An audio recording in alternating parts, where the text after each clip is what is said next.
Hello, everybody, and welcome to the channel. It's Paulie Esther here. Dead by Daylight put out the trailer for Orela Rose from the Steady Pulse chapter coming out on May 6th, an original survivor. So we're going to watch the trailer, and then we're going to read through all of her lore. Let me rack up the trailer for you now. Okay, here we go. I got you. You're going to be all right.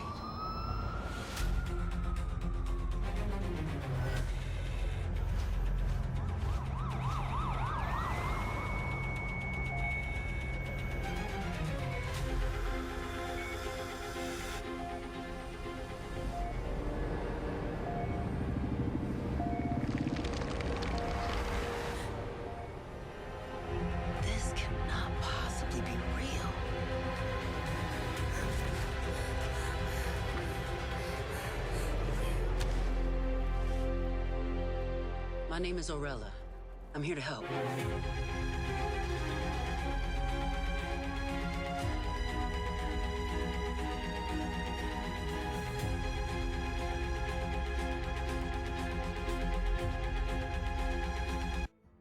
Okay, as you can see, she's coming out on May the 6th. That is a really cool trailer. I'm glad we're getting trailers again after seeing other original chapters like the Houndmaster and Tori Kane get like no publicity at all.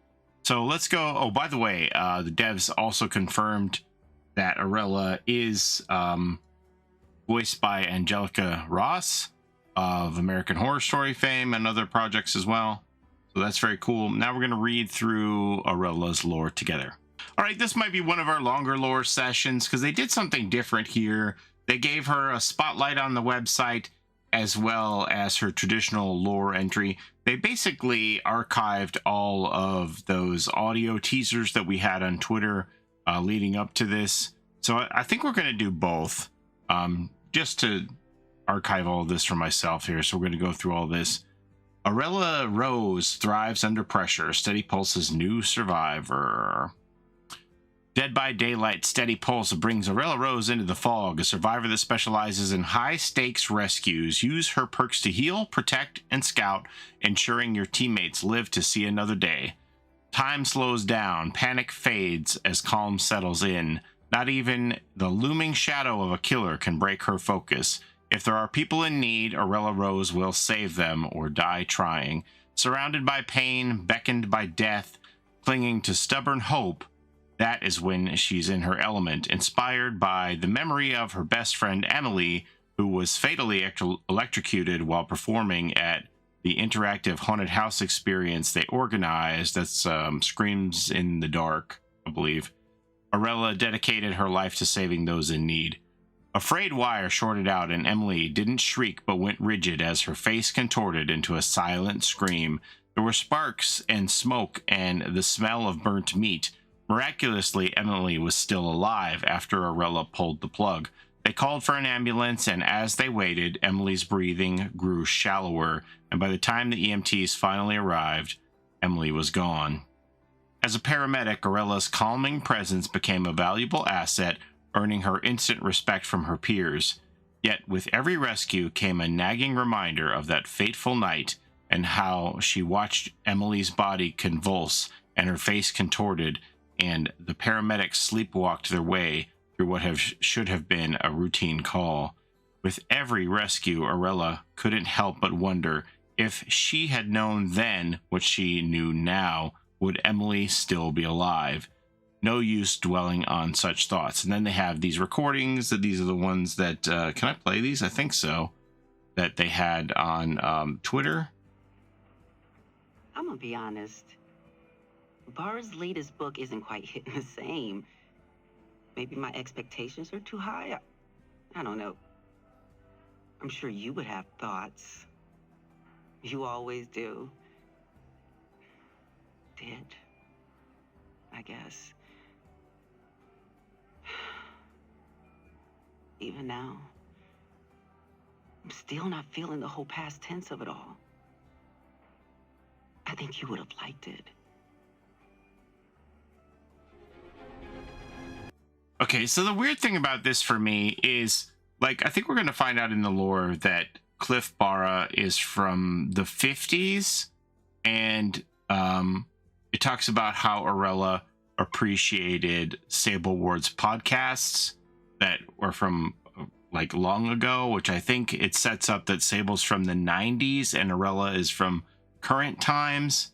That's what I think here. So when she says Cliff Barra's latest book, that's kind of weird for me because you would think like he hasn't been around for a long time. I don't know. It's strange. Anyway, moving on.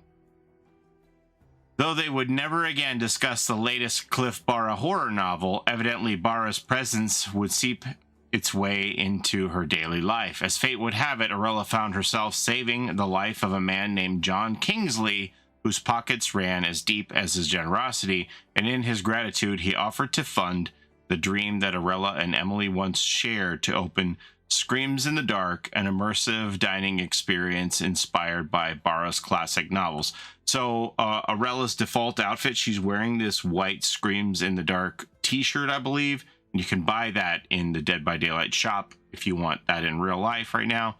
Okay, recording 2. I am dead tired. To make matters worse, my eyes are like so bloodshot. Nothing comforts a patient like scary-ass red eyes staring down at them. I think I need more sleep. But Screams in the Dark is having this big event. No rest for the wicked, as it goes. Am I doing too much?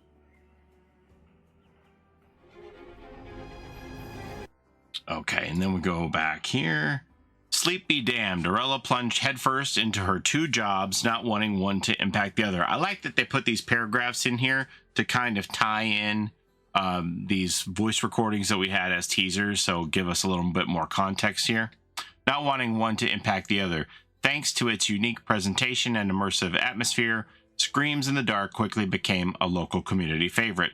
Its success was bittersweet. While Orela was happy to bring her and Emily's dream to fruition, her best friend wasn't there to see it thrive. The weight of that reality was heavy, but Orela kept it moving, never losing sight of her goal. And then we have 3 here.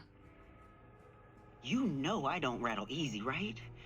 I've seen pretty much everything. Tonight was different. There was a patient a few hours back. We show up at the house. It's a young woman, same age as you were. And guess what? She was electrocuted. Faulty wiring, her boyfriend said. The doctor said we arrived right on time.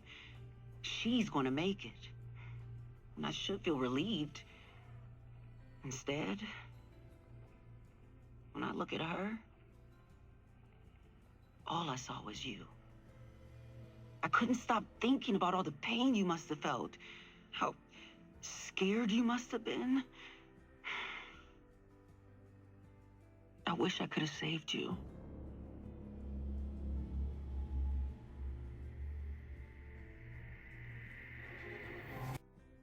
Angelica does a great job on these voice lines, by the way. In game 2, they are a little low for me, but that was the PTV, so hopefully on full release her voice lines would be evened out a bit more.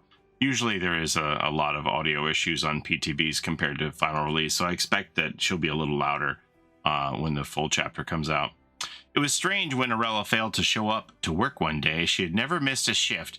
It was stranger still when Screams in the Dark closed indefinitely, prompting speculation and conspiracy among the local community.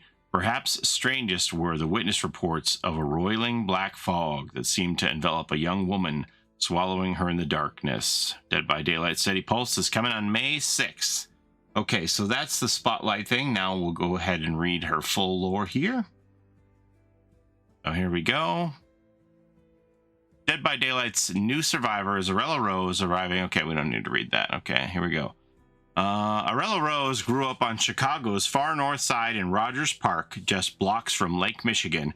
Her dad was a firefighter and her mom was a nurse. She couldn't help but observe how much they sacrificed to help others, and she knew she would one day do the same thing in her own way. Orela majored in hospitality at Lakehead University. Freshman year, she bonded with Emily, a girl in her restaurant management class who helped her through her transition.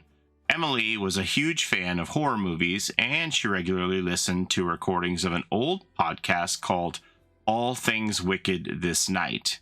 I think Sable's from the 90s, but I'm not entirely sure. The host, Sable Ward, often talked about the stories of a horror writer named Cliff Barra. Many were made into movies in the 1950s and became cult classics.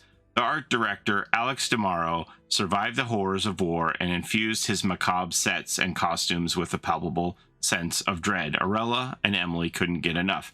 So this whole dynamic, they talk about Cliff Barra a lot in her lore, and I think we might see Cliff Barra and Alex DeMauro in the future because Alex got taken into the fog and was being tortured by the entity into becoming a killer, and Cliff went into the fog to rescue him and basically took Alex's place, and Cliff became the killer and Alex became a survivor. And Cliff, I believe, has no memory, from what I've seen in the lore entries, has no memory of Alex, which is like pretty tragic. But so we might see them in the future. They're mentioned a lot here, so stay tuned for that. Orela and Emily couldn't get enough. They hung out at the Hardboiled Cafe, a coffee shop and bookstore with a 1950s mystery theme. They so love the atmosphere. So maybe when, like, Orela's saying the new Cliff Barra book, it's like she just means another one that she hadn't read before, kind of a thing, not a new published one. They so love the atmosphere, they made plans to one day open a themed restaurant of their own. They would create a dining experience that recreated the horror stories, characters, sets, and costumes of Barra and DeMauro, a place where people could escape their humdrum lives to spend an hour or two living on the edge. The idea so excited them that they created a haunted house for Halloween to try out those same ideas. A tragic accident. They commandeered an empty college dormitory to build the haunted Madhouse of Doom. So that wasn't Screams in the Dark. Screams in the Dark was something different. On Halloween, dozens of students lined up to experience the terror of an insane asylum based on one of Cliff Barra's most celebrated stories. Orela led groups of laughing and screaming college students past padded cells and torture chambers filled with axe murderers, groaning zombies, and wailing ghosts.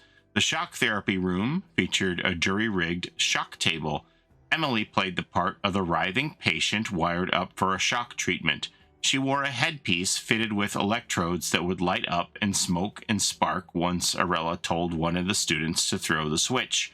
They used the shock table dozens of times, and each time Emily would shake and shriek like a banshee, eliciting a chorus of delighted screams.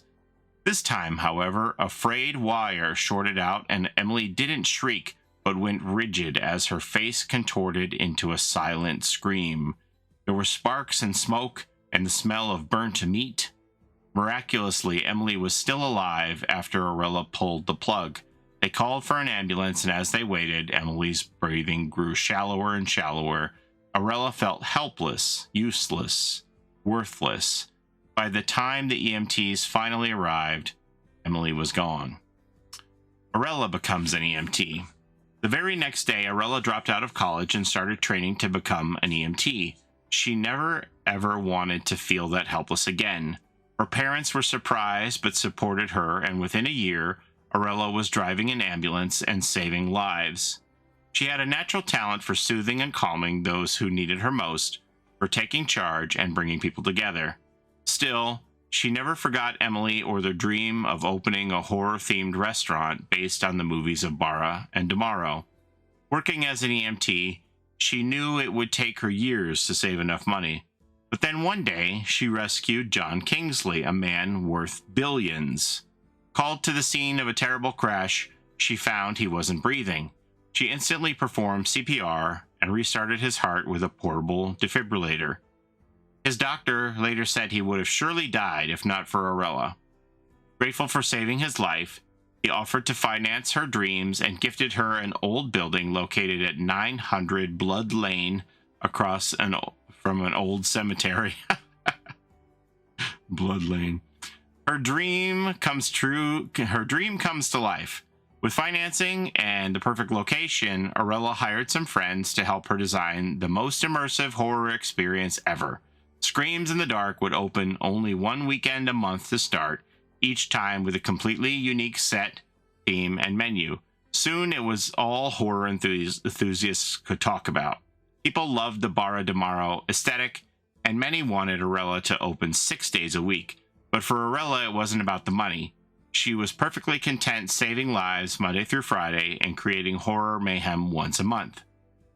One time, she themed the experience around a Barra story about a mysterious fog that transported victims to another dimension.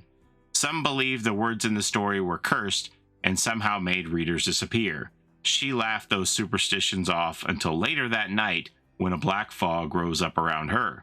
She hurried outside, but the black fog was everywhere. She froze suddenly and called out to her friends. No one answered, and then she heard cries for help, calling out to her from the dark. The fog comes calling. Orela didn't panic. She never panicked. She merely assessed the situation and pushed through the thickening fog until she froze with a sudden realization. They sounded like her cries, and they seemed to come from nowhere and everywhere at the same time. For the first time in years, Orela felt a shudder run down her spine as she realized her dream had somehow led her into a living nightmare. A nightmare not unlike the one described in Barra's cursed story.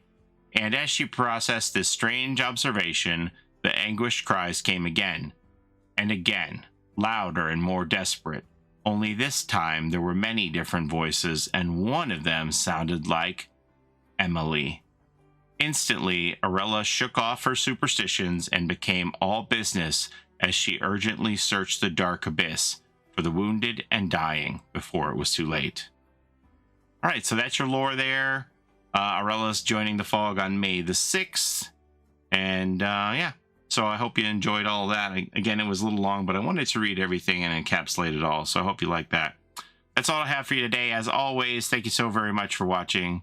I appreciate the time you spend here with me on my channel. Don't forget to like, comment, and subscribe, as it helps the channel a ton. And don't forget to take care of each other in and out of the fog. See you next time. Have a great day, everybody. Bye-bye. It's a Gen Rush life for us. It's a Gen Rush life for us. Set a hiding, we do gens. Set a randoms, we got friends. It's a Gen Rush life.